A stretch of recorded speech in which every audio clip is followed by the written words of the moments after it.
What's up, guys? Welcome back to Newswave. So we keep hearing about the Xbox Series X. Very little about the PlayStation 5 from Sony, but Microsoft has been all over the place marketing the system and revealing it piece by piece. Now we're going to find out about games, and it looks like Microsoft's even given us kind of like this roadmap almost, their plans as to how they are going to continue hyping the system up and doing reveals all the way up to the holiday when we can eventually buy the thing. We're going to go over that, their plans, and even some stuff of what we can look forward to starting tomorrow with actual gameplay and features that will be shown. Also, it turns out that EA wants to start supporting the Switch all of a sudden. I wonder if there's a reason for that, or I don't know, maybe almost 60 million reasons. We'll talk about what they had to say during their investors briefing and even some of their own plans going forward for the Switch and other platforms as well. As always, guys, if you enjoy these videos, make sure that like button helps out a ton. And if you're brand new here, hit that red subscribe button down below as we head towards 500,000 subscribers. And we're going to start today with The Last of Us Part 2, which has been a very popular game online recently. It's not even out yet, but everyone keeps talking about it. Must be some really good marketing that they're doing there. But it looks like later today there will be another trailer, and I'm curious how that will go over online, considering they've had to remove comments and even just straight up turn them off because of how that went with spoilers and everything. But they tweeted this out here, giving us a time of 7 a.m. Pacific, or of course 10 a.m. Eastern time, and it just says today's date and Last of Us Part 2. So yes, some kind of trailer. Don't know how that's going to go over, but who knows? Maybe they give us some extra little insight into the plot, more than we already know, which is hard to believe without, spoiling everything even more. But it could be anything. It could even be maybe something about multiplayer. There's a lot of possibilities, but we'll see what they have for us in a couple of hours, actually, after this video goes up. Also, we had talked about Summer Game Fest the other day, and it's looking pretty interesting. We don't have E3, but we have kind of this time period of announcements and all kinds of stuff going on, coming up pretty soon. Actually, it should be starting this month, right? Because they said it's May to August, and looks like we're going to start with some of the surprises next week. They did update the website, and you can see that here where they have a passage about Sunrise Number 1. Join Jeff Keighley for a surprise game reveal. That's May 12th. 12 p.m. Eastern time. So that would be next Tuesday. That'll be interesting to see what they have for a surprise game reveal. It could be anything at this point because they put that phase 1. There was all kinds of stuff there. I am going to take a guess and say the new Batman game. That'd be cool. It could also be a smaller game as well, right? That's like, oh, okay, that's cool. But I feel like you want to kick it off with, you really want to kick this thing off with a bang, right? Sure, the Xbox event is tomorrow, but we kind of already knew about that before Summer Game Fest. And a lot of us aren't even linking it to this event that Jeff Keighley is running. So something that he can really kick the whole thing off with would be big. And I think that Batman game that's been teased for so long would be a great way to do it, but we'll see. Keep in mind, Jeff Keighley is the one who actually unveiled the Xbox Series X, with Phil Spencer at the Game Awards, so I guess you never know. Oh, and as we head towards the holiday with the PS5 and the Xbox Series X launching, we had a feeling that developers would need their tools to be updated as well, and it looks like Unreal Engine is doing that, and you can actually see this here. They released this documentation on their website yesterday, and you can see it says, "We're pleased to announce that Unreal Engine 4.25 is now available for download with a host of new and enhanced features for industries across the board. For game developers, this is the first release with initial support for Sony's PlayStation 5 and Microsoft's Xbox Series X as first class platforms, and throughout the year, we will be updating the 4.25 plus branch with optimizations, fixes, and certification requirements to support developers launching on the next generation of consoles." That is exciting, obviously, because Unreal Engine has done actually quite a bit for developers this generation, and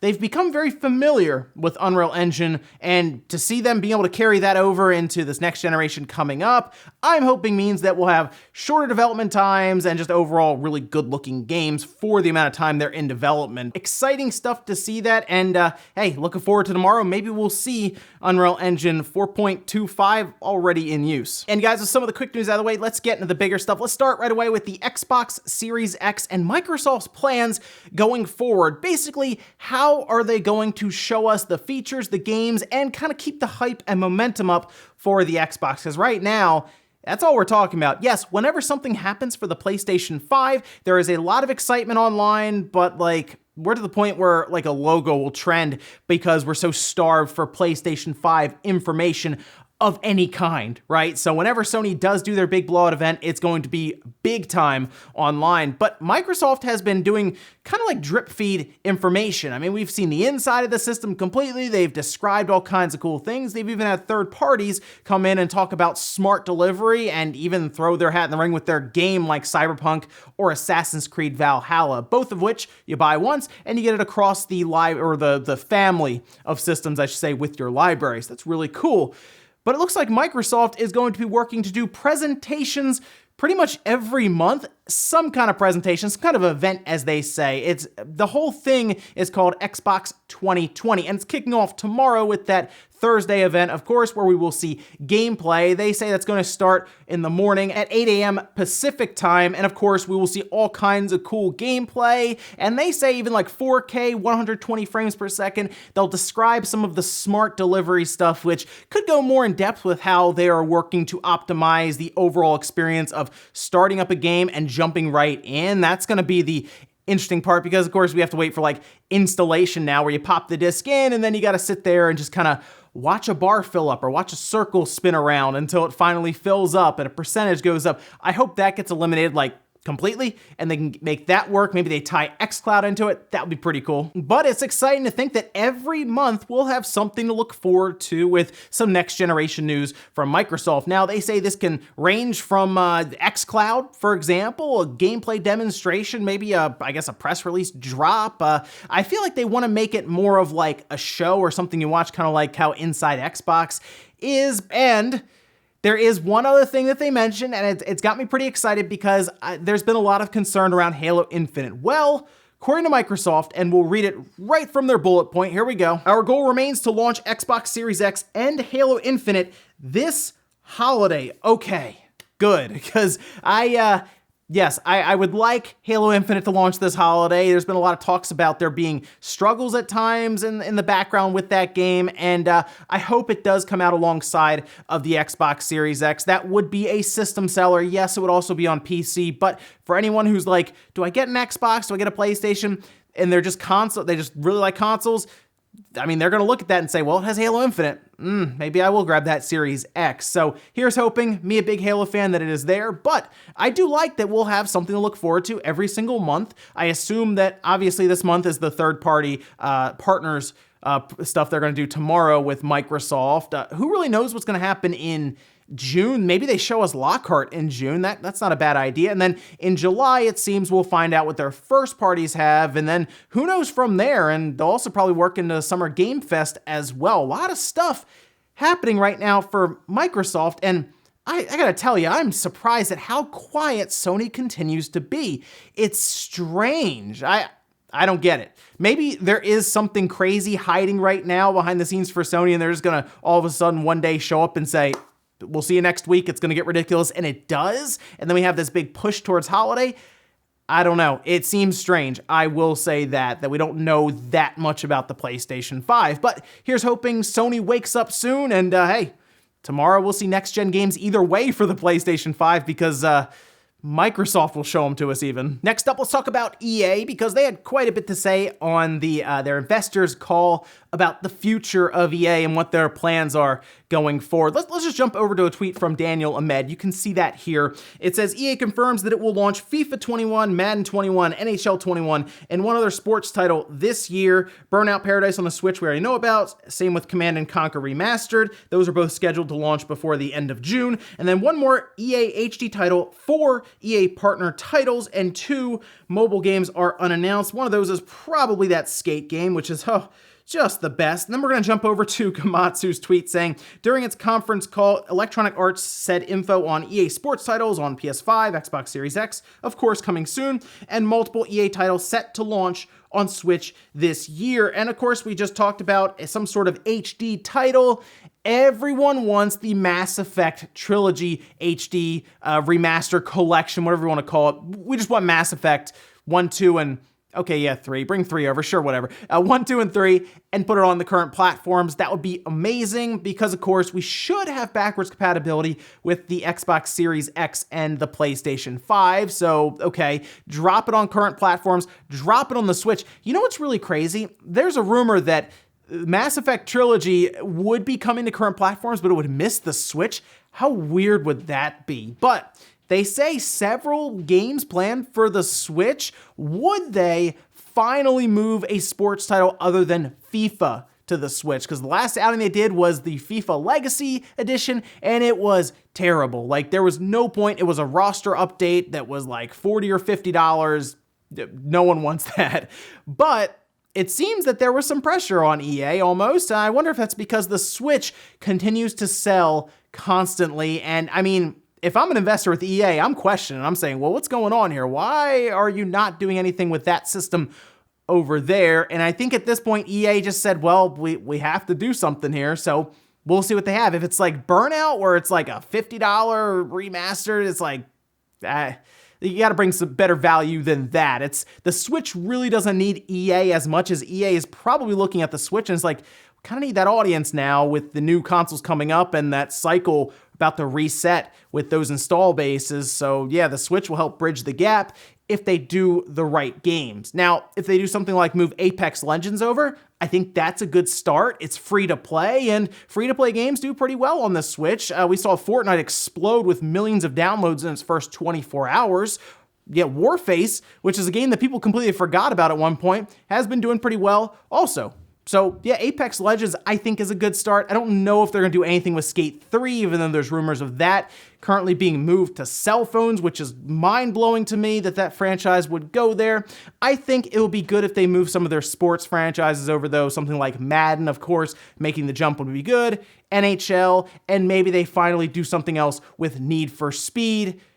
But hey, maybe their HD one, maybe that's Burnout. That would be cool. Like Burnout. Burnout Revenge. That would be a neat one to do. But at this point, it could be anything from their back catalog in HD remaster, several other games coming up, and a bunch of Switch support. Shocking. The Switch gets over 50 million units sold, heading into 60 million, and all of a sudden EA kind of does a quick 180 and is like, hey, we're going to start bringing games over like The Sims. Yeah. All right, EA. Next up, let's talk about Halo, because Halo 2 is officially heading to PC next week. I am very excited. I will be playing it right away as soon as it hits. You can see they tweeted this out here saying Earth will never be the same. Halo 2 Anniversary arrives on PC as part of Halo the Master Chief Collection on May 12th. So if you already have Game Pass through PC, you're already set. You're good to go. You'll probably download additional files when it becomes available, and you can just start playing. Otherwise, if you're on Steam, you can buy it separately like you did with Reach, or if you bought the Master Chief Collection, you can then just download those files as well. It's a big deal because the last time we had Halo 2, it was tied to Windows Vista, and it was frustrating. Very frustrating. Had the Windows Live thing going on. No one liked it. It was really, really annoying, trust me. When after the original Halo Combat Evolved went to PC and it was such a big deal at the time, and then Halo 2 comes out and they try to push Vista on us, not fun.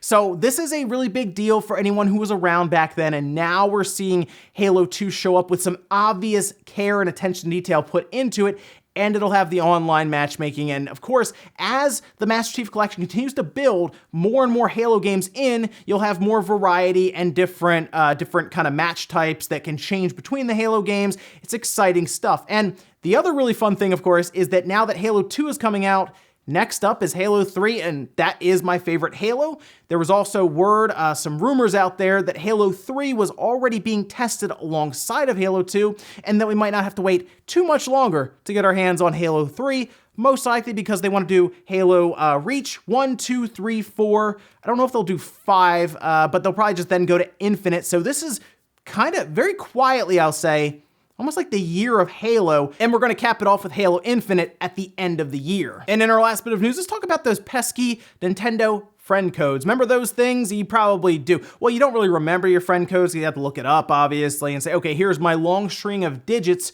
for no reason. Of course, you can do things like invite like Facebook friends. They've tried to integrate some stuff, right? But like when, I remember the Wii first showed up and they were like, you got this long string of numbers for friend codes. We're like, what? Why? And they stuck with it, even though at one point they said they were going to go away, and then they're still there. Well, it turns out with that leak of Nintendo information for the Wii, specifically, of course, all the source code and everything, we had some documentation come out for marketing and all kinds of PowerPoint presentations. And in one slide, you can see this here, Imran Khan actually tweeted this out, and it is the friend code slide. And the weird thing about this, it says to realize this friend function, 12-digit friend codes are used. At first, there were opinions that instead of a 12-digit numbers, a freely chosen screen name would be better. Maybe. I mean, that sure would be a crazy idea to have us have screen names. Wow. Who'd have thought that would be good? But there were some problems, as you can see. Problems with using screen names include there is a high probability of duplicate screen names. When this happens, multiple reentries are required. Conflicts with the simple principle. It's possible to guess someone's screen name by trying different variations of their actual name. Conflicts with the comfortable principle. Okay, so they said there needs to be a simple principle in place, so instead they gave everybody a string of 12 digits so that you could identify your friends and send them a friend request and play with them online. All right, then they seem to have the idea of, oh, if somebody keeps getting the wrong or a screen name's already taken, they'll get frustrated and not want to do it. But that's something we've been dealing with since GeoCities. So yeah, it's I don't get it. I don't know. I mean, yes, they were targeting, obviously, the more general audience that maybe were not into games.